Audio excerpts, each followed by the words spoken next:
दिखाने वाला हूँ कि माइक्रोसॉफ्ट एक्सेल हमारे कंप्यूटर में हम शुरू कैसे करेंगे। यहाँ से हम शुरुआत करेंगे। बेसिकली अगर आपको आता है शुरू करना तो कोई बात नहीं, लेकिन जिनको नहीं आता उनके लिए मैं बता दूं कि भाई यहाँ पे टास्क बार पे नीचे सर्च का एक बॉक्स दिखाई दे रहा है, इस पे क्लिक कीजिए और यहाँ पे आप एक्सेल टाइप कीजिए। जैसे मैंने एक्सेल टाइप किया, यहाँ पे आप देख सकते हैं एक्सेल ऊपर आ चुका है।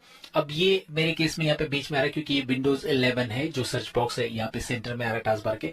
ये लेफ्ट में भी आ सकता है, विंडोज 10 है, विंडोज 7 है, तो यहाँ पे लेफ्ट में आ जाएगा। तो वहां पे आप एक्सेल बस उस बॉक्स में लिखेंगे तो ऊपर एक्सेल ऐप ये दिखाई दे रहा है, लिख के आ रहा है। अब मेरे केस में एक्सेल ऐप लिख के आ रहा है। अगर आपका एक्सेल पुराना है 2013 का तो वहां पे माइक्रोसॉफ्ट एक्सेल लिख के आता है और आगे वर्जन भी लिखा रहता है। पुराना वर्जन है तो 2010 है या 7 है तो राइट, और लेटेस्ट वर्जन है आपके पास 2019 2021, जैसे मेरे पास 2021 है तो यहाँ पे ये इस तरह से लिख के आ रहा है। अब आप बोलोगे यार सर तो आप नए वर्जन में पढ़ा रहे हो, हमारे पास तो पुराना वर्जन है, क्या हम ये सारी चीजें पुराने वर्जन में कर सकते हैं? आप कोर्स कर सकते हैं। हाँ, कुछ नई चीजें नए वर्जन में आपको एक्स्ट्रा मिलेगी जो मैं आपको बताऊंगा कि भाई इसके लिए नया वर्जन रहना आपके लिए बहुत जरूरी है, कुछ नए फॉर्मूलाज वगैरह। बट डोंट वरी, जो मैं चीजें बताऊंगा इंटरफेस वैसे ही जैसे पुरानी 2007 में था, 2010 में था। थोड़ा बहुत चीज बताऊंगा कि भाई ये इस वर्जन में नहीं मिलेगा, इस वर्जन में मिलेगा, तो आप अपग्रेड कर लीजिए, ये सारी चीजें बताऊंगा। बट डोंट वरी कि भाई मैं कौन सा वर्जन यूज कर रहा हूं, आप कौन सा वर्जन यूज करें, उससे कोई फर्क नहीं पड़ता। आप एक्सेल सीख सकते हो,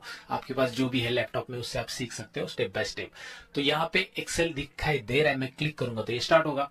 दूसरा तरीका ऐसा है, मैं यहाँ से नहीं स्टार्ट करना चाहता हूँ, मैं कीबोर्ड पे प्रेस करूंगा विंडोज और आर। जैसे मैंने विंडोज की और आर ये बटन दबा दिया होल्ड करके विंडोज की को, तो यहाँ पे रन कमांड आता है और रन कमांड ये जो डायलॉग बॉक्स है उसके अंदर ओपन के आगे अगर एक्सेल लिखा है और मैं एंटर करूंगा तो एक्सेल स्टार्ट हो जाएगा। यहाँ पे आप एक्सेल लिखिए, अगर दूसरा कोई सॉफ्टवेयर तो यहाँ पे एक्सेल टाइप कीजिए, ओके कीजिए। अब आप देख सकते हैं माइक्रोसॉफ्ट एक्सेल आपके सामने शुरू है। ये है माइक्रोसॉफ्ट एक्सेल की वेलकम स्क्रीन। इसमें सबसे पहले मैं आपको इसका इंट्रो करा देता हूं, फिर उसके बाद जो एक्सेल की स्क्रीन आएगी उसका भी इंट्रो कराऊंगा, डोंट वरी। तो यहाँ पे क्या है कि यहाँ पे आपको बताया कि भाई आप ब्लैंक से स्टार्ट करना चाहते हैं, आपका डेटा एंटर करना है आपको खुद से, तो यहाँ से स्टार्ट कीजिए। अगर आपको प्रीसेट्स लेने हैं जैसे लोन कैलकुलेटर है या कुछ चीजें इन्होंने ऑलरेडी दी है, यहाँ से आप उठा सकते हैं। लेकिन हमें हमारी कंपनी के डेटा पे काम करना है तो हम ब्लैंक वर्कबुक से स्टार्ट करेंगे, हमें सीखना है बेसिकली, तो हम ये टेम्पलेट नहीं लेंगे।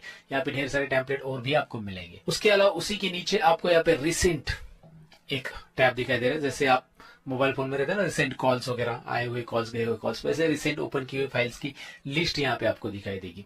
और यहाँ पे आपको दिखाई दे रहा है क्या, pin.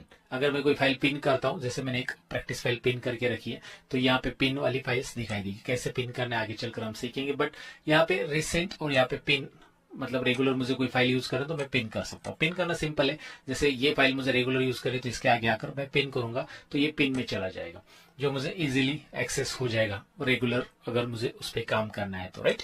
So this is about welcome screen. यहाँ पे और है चीजें, जैसे कि यहाँ पे न्यू फाइल आपको लेना है तो यहाँ से आप ले सकते हैं। ओपन करना एग्जिस्टिंग फाइल एक्सेल की तो यहाँ से आप कर सकते हैं, और कुछ ऑप्शंस वगैरह सेटिंग्स भी है। तो ये पूरा पूरा वेलकम स्क्रीन है। लेकिन सबसे पहले जाना कहाँ पे, जाना है ब्लैंक वर्कबुक पे। एक्सेल के बारे में ज्यादा समझना है तो पहले एक्सेल की स्क्रीन आपके सामने आनी चाहिए। वेलकम स्क्रीन को कर दो साइड में, ले आओ ब्लैंक वर्कबुक। ये है आपका वर्कबुक। देखिए एक्सेल के अंदर जो फाइल बनती है उसे वर्कबुक फाइल बोला जाता है। यहाँ पे टाइटल बार में ही आपको दिखाई दे रहा है कि भाई इसका नाम बुक 1 है, यानी कि ये वर्कबुक है। तो यहाँ पे टाइटल बार है, इसे टाइटल बार कहते हैं जहां पे फाइल का नाम डिस्प्ले होता है। जैसे मैं इस फाइल को सेव करूंगा तो यहाँ पे नाम बुक 1 है, यानी कि ये वर्कबुक है।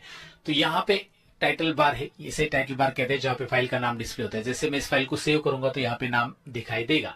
तो आपकी कौन सी फाइल ओपन है ये यहाँ पे पता चलेगा टाइटल बार से, तो यहाँ पे नाम दिखाई देगा। तो आपकी कौन सी फाइल ओपन है ये यहाँ पे पता चलेगा टाइटल बार से, याद रखिए। This is called title bar. यहाँ से शुरुआत करते हैं। टाइटल बार में लेफ्ट साइड में आपको क्विक एक्सेस टूल बार मिलता है।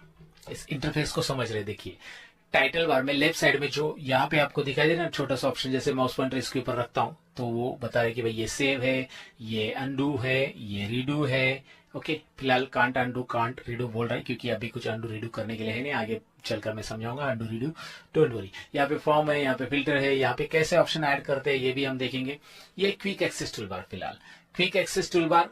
ये टाइटल बार है पूरा पूरा, जिसमें क्विक एक्सेस टूल बार यहाँ पे लेफ्ट में, और राइट में आपको यहाँ पे मिनिमाइज, मतलब एक्सेल को आपको मिनिमाइज करना है, यहाँ से आप कर सकते हैं। मिनिमाइज हो गया। अभी फिर से मुझे ओपन करना है, मैं टास्क बार पे यहाँ पे क्लिक करूंगा, ये देखिए नीचे ये मैक्सिमाइज हो जाएगा। यहाँ पे छोटी स्क्रीन बनानी एक्सेल की, रिस्टोर डाउन, ये छोटी हो गई, रिस्टोर डाउन, राइट। यहाँ पे रिस्टोर डाउन है, यहाँ पे क्लिक करके फिर से अभी मैक्सिमाइज, उसी पे क्लिक करेंगे तो मैक्सिमाइज हो जाएगा। या फिर आप यहाँ पे कॉर्नर पे माउस पॉइंटर लेके आओ, जैसे लेके आओगे एरो दिखाई देगा। अब माउस का लेफ्ट बटन दबा के रखो और खींचो नीचे की तरफ, और छोटी हो जाएगी। ओके, जितनी विंडो छोटी करनी है आप यहाँ पे माउस पॉइंटर लेके आना है, एरो आ जाता है, याद रखिए एरो आने तक रुकना है आपको, रुकना है रुकना है रुकना है। और एरो आ गया, जैसे एरो आ गया माउस का लेफ्ट बटन दबा के रखना है, click and drag, click and drag करना है। ओके, उसके बाद यहाँ पे मैं मैक्सिमाइज करता हूं, देखिए मैक्सिमाइज यहाँ पे हो चुका है। देखिए बहुत बेसिक सी बातें मैं बता रहा हूँ, लेकिन ये सारी चीजें आपको पता होनी चाहिए अगर आप है ना न्यू हो, एक्सेल के बारे में बिल्कुल नहीं जानते हैं तो। अब यहाँ पे सबसे पहले उसके नीचे क्या आता है, जो टाइटल बार है उसी के नीचे आपको फाइल मिल रहा है, home, insert, page layout, formulas, data, review, ये सब टैब है। These are the tab. देखिए यहाँ पे होम से लेकर नॉर्मली व्यू तक ही टैब रहते हैं। मैंने यहाँ पे खुद से ये चेंज केस वगैरह ऐड किया है, लाइट पीडीएफ ऐड किया है, या डेवलपर टैब मैंने ऐड किया। डेवलपर टैब रहता है, उससे हाइड एंड ऐड कर सकते हैं आप। तो जनरली अगर आपके एक्सेल में यहाँ पे डेवलपर नहीं दिख रहा है तो डोंट वरी, डेवलपर शो कर सकते हैं आप। राइट क्लिक करके यहाँ पे कस्टमाइज रिबन ऑप्शन रहता है, या ये चेंज केस मैंने खुद से बनाया, ये तो नहीं मिलेगा आपको। तो ये कैसे खुद से बनाया जाता है इसकी आइडिया मैं दे दूंगा, बट ये जो होता है ना टैब इसे कहते हैं। बेसिकली होम से लेकर व्यू तक ही आपके एक्सेल में रहेंगे, याद रखना है। और ये जनरली टैब होते हैं, और टैब के अंदर ये जो आपको दिखाई दे रहा है ये पूरा का पूरा, ये मैं माउस घुमा रहा हूँ, जरा मैं फोकस कर लेता हूँ, मैं पेन लेके आता हूँ, ये पेन लेके आऊंगा तो पता चलेगा। ये है रिबन, ये होम टैब की रिबन है, मतलब होम टैब के ऑप्शंस दिखाई दे रहे हैं। ये पूरा पूरा जो दिखाई दे रहा है कलेक्शन ऑफ क्लिपबोर्ड है, ये जो पूरा पूरा दिखाई दे रहा है कलेक्शन ऑफ फॉन्ट है, ये पूरा दिख रहा है अलाइनमेंट है, ये अलाइनमेंट ग्रुप है। तो इन्हें ग्रुप कहा जाता है, याद रखिए। मैं आपको बोलूंगा कि भाई कॉपी ऑप्शन क्लिपबोर्ड ग्रुप में से सिलेक्ट करो जो कि होम टैब में है। तो आप होम टैब पे पहले क्लिक करोगे, आपको दिखाई देगा क्लिपबोर्ड ग्रुप और ये कॉपी ऑप्शन, राइट। इस तरह से मैंने आपको बोला कि फॉन्ट ग्रुप में जाके बोल्ड करो, तो ये फॉन्ट ग्रुप है और यहाँ पे बोल्ड ऑप्शन। तो ये ग्रुप है, collection of number of options को मिला के एक जो बनता है वो ग्रुप। यहाँ पे आपको ग्रुप का नाम दिख रहा है। अलाइनमेंट में अलाइनमेंट होता है, नंबर, स्टाइल्स, फॉर्मेटिंग, ये मैंने ऐड किया स्पेशल फॉर्मेटिंग। ओके, और सेल्स, एडिटिंग, ये इतना ही रहता है बेसिकली, ये मैंने मैक्रो के जरिए ऐड किया। तो ये बेसिकली रिबन है और उसके ये ऑप्शन है अलग अलग, ये जानेंगे हम। उसके बाद इंसर्ट टैब पे क्लिक करते हैं, इंसर्ट टैब के ऑप्शंस आपको दिखाई देंगे। पेज लेआउट टैब के यहाँ पे ग्रुप और ऑप्शंस दिखाई देंगे, पेज सेटअप वगैरह, फॉर्मूलाज है, डेटा है, रिव्यू है, these are the tab, right. याद रखो इसे टैब बोलते हैं, ये रिबन है। ग्रुप किसे बोलते हैं मैंने आपको बताया, अलाइनमेंट ग्रुप है और उसके अंदर इतने सारे ऑप्शंस है। ओके, डोंट वरी, ज्यादा ऑप्शंस है यहाँ पे बहुत सारे, लेकिन सारी चीजें बहुत आसान है, मैं आपको बताता हूँ, यकीन कीजिएगा। अब यहाँ पे नीचे आते हैं और यहाँ पे ये है important box, that is called name box. इसका क्या काम होता है मैं आपको बताऊंगा, नाम याद रखो, इसका नेम बॉक्स है। और इसी के राइट साइड में, नेम बॉक्स के राइट साइड में आओगे, यहाँ पे ये जो दिखाई दे रहा है, this is called formula bar. जैसे माउस रखता हूँ नाम भी आ रहा है, फॉर्मूला बार, याद रखना है फॉर्मूला बार। ये है दोस्तों फॉर्मूला बार पूरा पूरा यहाँ पे। तो यहाँ पे जब भी आप फॉर्मूला टाइप करोगे तो फॉर्मूला डिस्प्ले होगा, कैसे हम देखेंगे। उसके नीचे आते हैं, देखिए अभी उसके नीचे यहाँ पे मैं थोड़ा सा जूम कर रहा हूँ इसे दिखाने के लिए। अब मैंने जूम कैसे किया, देखिए माउस का जो स्क्रॉल बार होता है ना, वो आगे की तरफ आप घुमाएंगे कंट्रोल बटन प्रेस करके। सुनिए क्या बोल रहा हूं मैं, कीबोर्ड पे कंट्रोल बटन प्रेस करके रखिए और माउस आगे की तरफ घुमाएंगे। आपका ये जो शीट के अंदर रोज और कॉलम्स दिख रहे हैं ना, ये जूम होंगे। और कंट्रोल बटन होल्ड करके रखिए, प्रेस करके रखिए और माउस अपनी तरफ घुमाएंगे तो ये छोटा होगा, जूम आउट। ये जूम इन, आगे घुमाएंगे माउस पॉइंटर, स्क्रॉल बार बेसिकली, स्क्रॉल बार आगे घुमाएंगे, जूम इन, पीछे घुमाएंगे अपनी तरफ तो ये जूम आउट होगा कंट्रोल बटन प्रेस करके। और अब आपको दिखाई दे रहा है A B C D E, ये है यहाँ पे कॉलम्स, वर्टिकल लाइंस जो दिखाई दे रही है एक्सेल के अंदर, इन्हें कॉलम्स कहते हैं। और जो हॉरिजॉन्टल लाइंस दिखाई दे रही है 1 2 3 4 5 6 7 8 9 10, ये है रोज। जो मैं आपको यहाँ पे क्लिक करूंगा तो सिलेक्ट भी हो रहा है, दिखाई दे रहा है ना, ये सिलेक्ट हो रहा है। तो ये रोज कहा जाता है इन्हें, हॉरिजॉन्टल लाइन रोज, और वर्टिकल लाइंस को बोला जाता है कॉलम्स, राइट, याद रखना इन्हें। सो अब यहाँ पे कॉलम्स में अगर आप नोटिस करोगे यहाँ पे एबीसीडी ऐसा है, तो कहां तक जाएगा एबीसीडी, कहां तक रहेगा आप बताओ, जेड तक रहेगा। लेट्स राइट साइड में मैं एरो प्रेस करता हूँ कीबोर्ड का, right right right right right, तो यहाँ पे जेड तक नहीं, ए है, ए बी है, ए सी है, एडी है, समझे, AD I mean AD column का नाम है, राइट, इस तरह से। तो अगर आप देखोगे तो ए जेड आएगा, ए जेड के बाद फिर से यहाँ पे आप देखोगे बी से स्टार्ट हो रहा है, बी ए है, बीबी भी है, किसके पास नहीं है तो यहाँ पे है, ओके, यहाँ पे बीडी भी है, चला लो भाई, ओके, बी एफ भी है, राइट, बहुत सारे बीजी भी है, एंड फिर से बी जेड आएगा। तो ऐसे कितने जाएंगे, राइट, कीबोर्ड का बटन दबाते जाओगे तो और आते रहेंगे।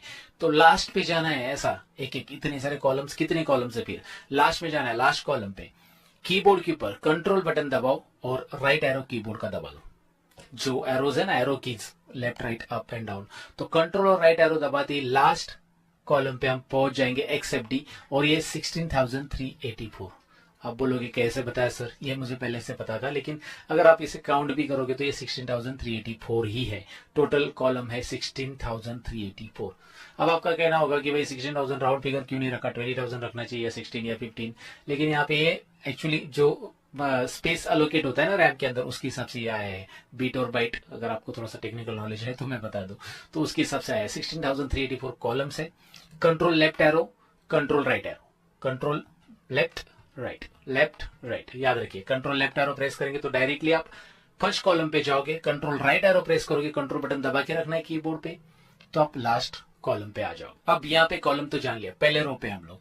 अब मैं डाउन एरो कीबोर्ड पे प्रेस करूंगा तो आपको पता है आपको ये रोज नीचे स्क्रॉल होते जाएंगे, और कितने रोज रहेंगे, 16,000, 15,000, 20,000, 30,000।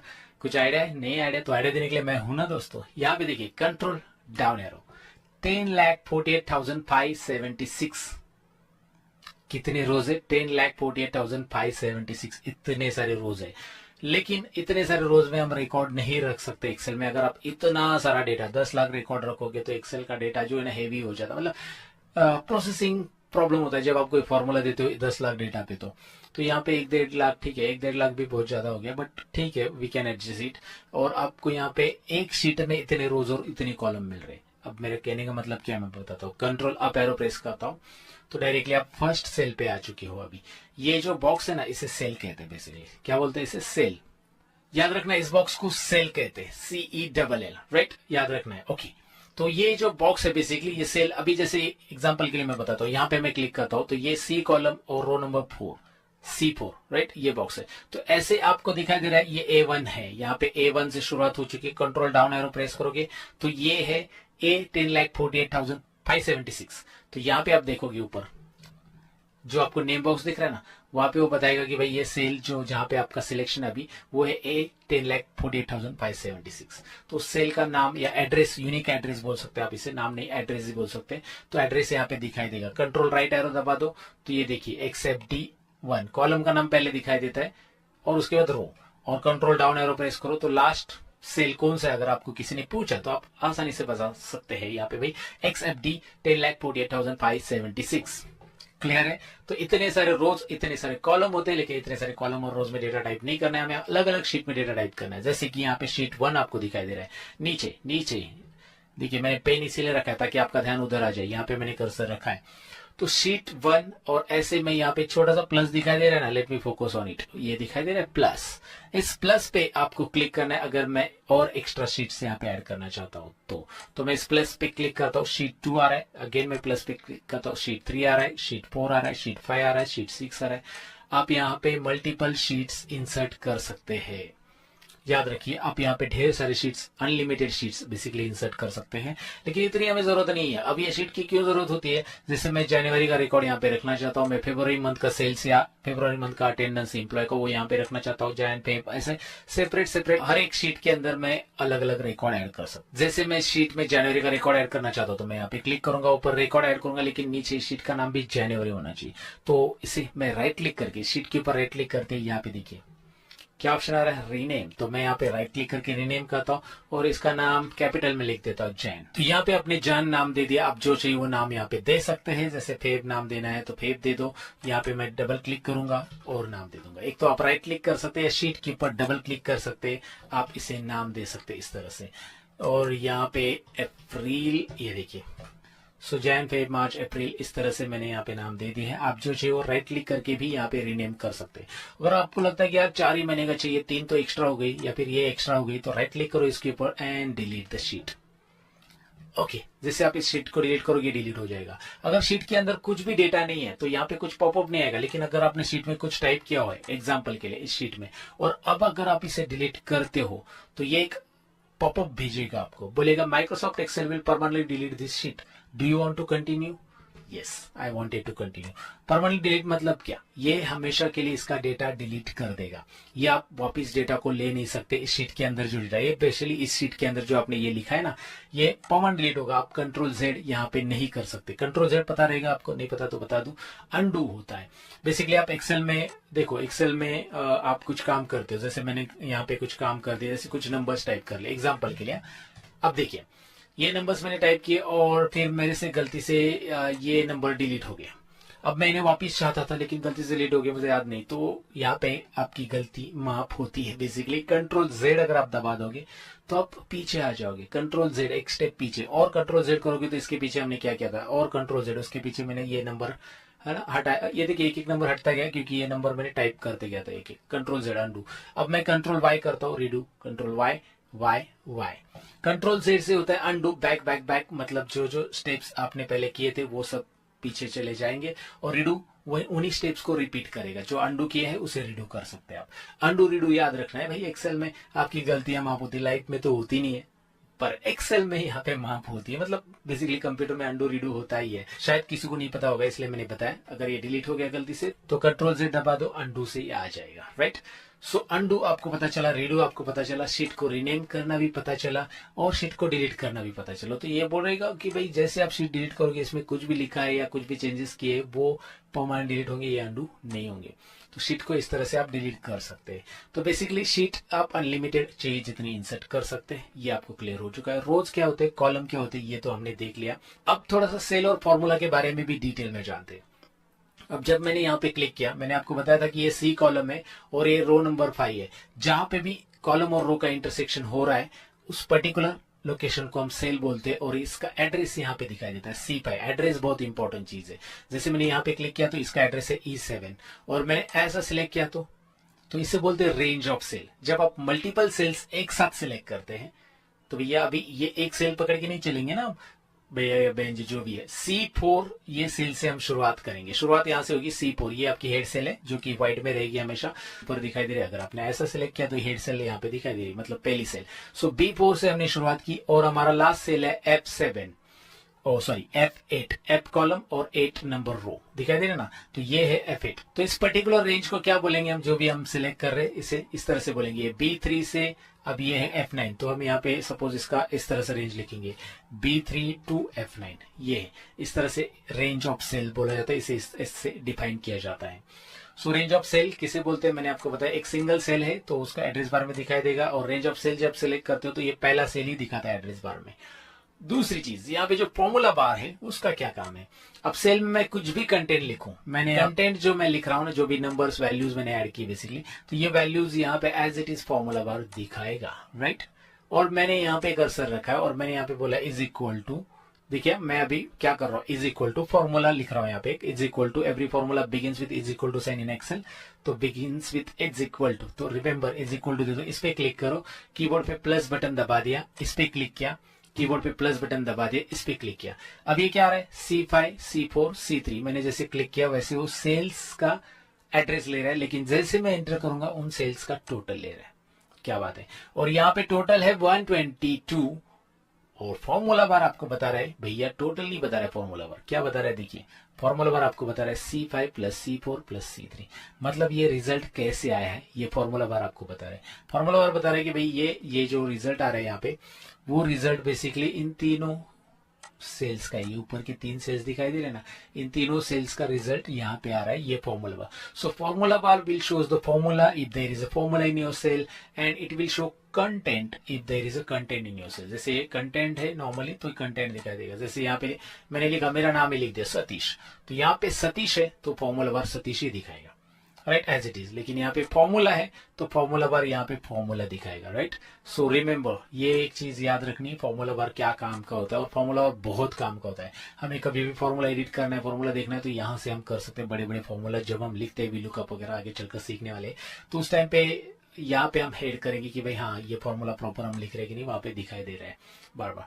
तो ये एक इंपॉर्टेंट इंफॉर्मेशन है कि भाई फॉर्मूला बार का काम क्या होता है, ये आपको यहाँ समझ में आया होगा। और एक चीज यहाँ पे याद रखनी कि जब भी आप टेक्स्ट लिखते हो तो वो लेफ्ट अलाइनमेंट में आएगा, और नंबर लिखते हो तो राइट अलाइनमेंट आएगा, क्योंकि एक्सेल ऑटोमेटिक डिटेक्ट करता है कि भाई ये नंबर है और ये टेक्स्ट है, और आप टेक्स्ट और नंबर को ऐड नहीं कर सकते। मतलब is equal to this plus this, ये होगा क्या? बिल्कुल नहीं होगा और ये एरर बताएगा। तो ये एरर भी बता दे कि भाई आपने क्या कुछ तो गड़बड़ कर दी, मुझे कुछ समझ में नहीं आ रहा है, ये वैल्यू एरर बता रहा है। और यहाँ पे क्लिक करोगे तो आप इसे इग्नोर वगैरह भी कर सकते हैं एरर को। फिलहाल मैं आपको बताऊं कि यहाँ पे अगर आप नंबर भी टाइप करते हो दोबारा तो ये एरर हट जाएगा और इसकी टोटल यहाँ पे ले लेगा एक्सेल। तो ये ऑटोमेटिक अपडेट होता है। तो बेसिक चीजें जो होती है ना वो आपको पता होनी चाहिए, इसलिए ये पहले फंडामेंटल है जिसमें आपको मैं इंट्रोडक्शन दे रहा हूँ सारी चीजें कि भाई क्या कैसे होता है, फॉर्मूला वर्क क्या होता है, ये बेसिकली नेम बॉक्स क्या होता है और बहुत सारी चीजें। अब यहाँ पे नीचे हम आएंगे तो यहाँ पे नीचे आपको एक रेडी बटन दिखाई दे रहा है, ये मैक्रो यहाँ पे रिकॉर्डिंग का बटन दिखाई दे रहा है जो आगे चलकर सीखेंगे।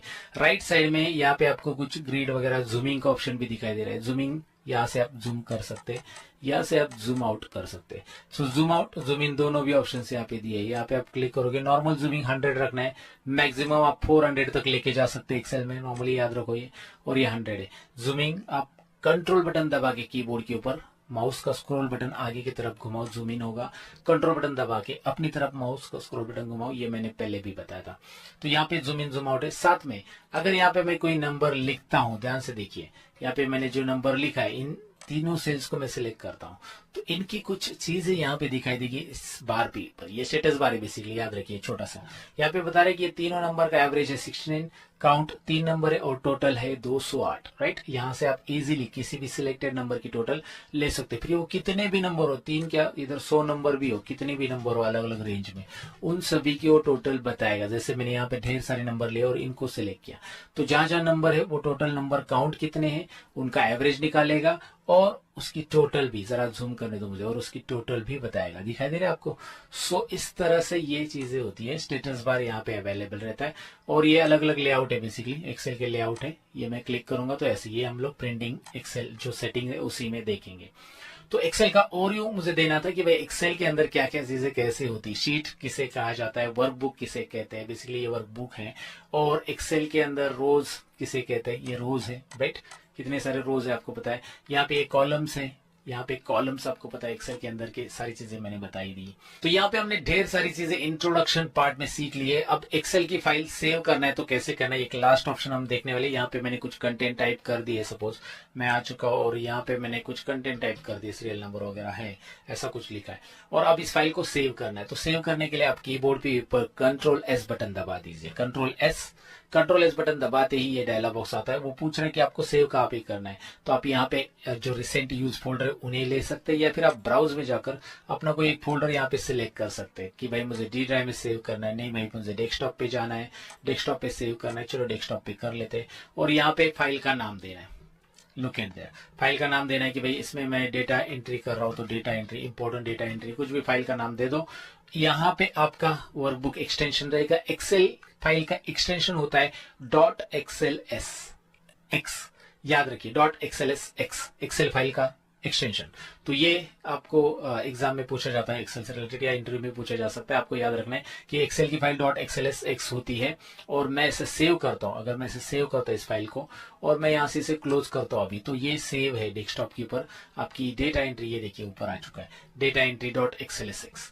तो ये एक्सेल की फाइल एक्सटेंशन हर एक सॉफ्टवेयर का होता है उस फाइल को आइडेंटिफाई करने के लिए। आप किसी को भी इंटरनेट पे फाइल भेजते हो तो एक्सटेंशन से पता कर सकते हो भाई हाँ .xlsx मतलब मुझे एक्सेल इंस्टॉल रहना चाहिए इस फाइल को ओपन करने के लिए मेरे पास, राइट। तो .xlsx वैसे वर्ड का होता है .docx, पावर पॉइंट का होता है PPTX।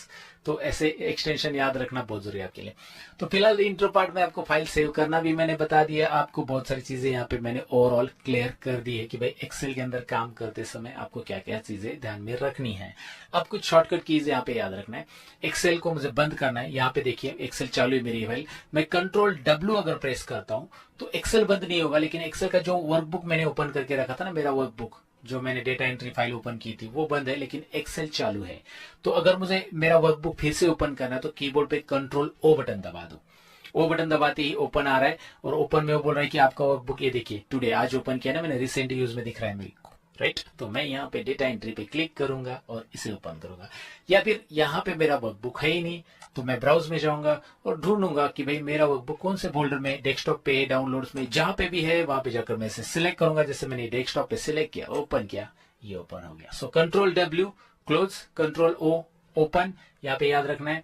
और आपको लगता है कि यार नहीं नहीं मुझे कंट्रोल W वगैरह नहीं करना है, चलो अपने ओपन तो कर लिया, यहाँ पे कंट्रोल ओपन कर लिया, लेकिन मुझे डायरेक्टली ये सॉफ्टवेयर ही बंद करना है, मुझे ये फाइल क्लोज नहीं करनी बस।